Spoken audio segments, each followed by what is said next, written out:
going to try to do this in the moment as I watch through this video, doing a Patriotic Leg day. So we're going to start off by, I had the flag in the back of the truck, kind of rigged that up myself. Let's do the hitch. So yeah, this is how we go to the gym in style. Hitting legs today, like it said. First thing I do is a Smith Machine back squat. Don't really go heavy. Definitely don't go heavy when I don't have my belt like that day. Focus on cleaner movement, deeper movement. My legs seem to respond better if I do more reps, lighter weight, and proper movement.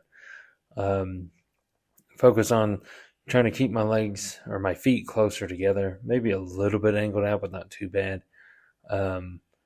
But it just feels a little bit better. Plus, that was also something that Tom Platz talked about. I know I've heard him say that, keeping his feet together. And it focuses more on my quads, or at least it feels like it does. So I kind of like that, because then I can take other exercises that focus more on just my hamstrings, hit the back of my legs. Which, again, on the quad movement, now the next thing would be the hack squat.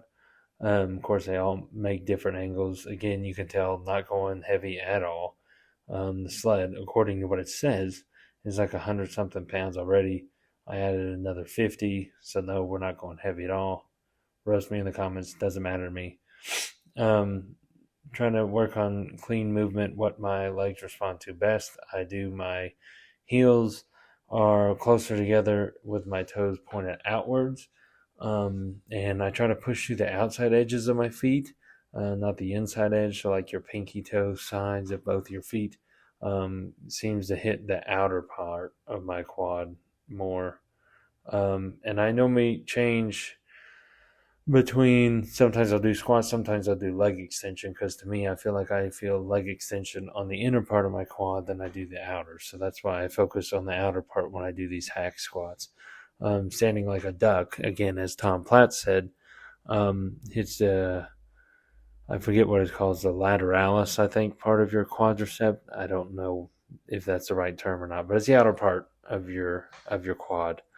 So then the next exercise is the seated leg curl. Hit your hamstrings real good. I prefer laying, to be honest, and it seems like I can't do near as much weight on a laying. But this gym does not have a laying, unfortunately. But I also will tell you this, that sometimes I do leg curls early, because sometimes it warms up my knees if my knees are bothering me. And to backtrack a little bit, the squats, I did 5 sets of 12. The hack squat, I did 4 sets of 12. And then on this leg curl, I did 4 sets of 12. So now we're caught back up. Then we go into Romanian deadlift again with the Smith machine, because that's what's available at this gym. And on this, I did 3 sets of 12. And I just try to keep constant tension on it. So I try to stretch as deep as I can. Again, not going heavy.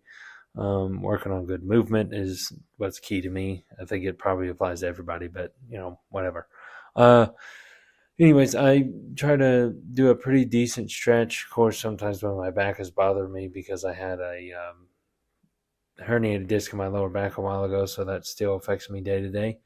But anyways, for constant tension, kind of stretch it. And then when you stand up, don't necessarily stand locked out for too long. You lose the tension, or at least I feel like I do. If I'm constantly moving it, it feels like it keeps the tension a little bit better.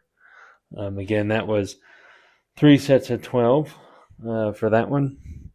And then I finish it off with a seated, they call it a magnum calf raise. I don't know if that's really a thing or not. They could have made it up. But anyways, it's a seated calf raise, which is more about thickness. It's like the soleus, I think, is the muscle name that it hits in your calf. So technically, standing or seated hit different things. And I switch those up workout to workout. So I appreciate you watching, and I will definitely make some more and see you in the next one.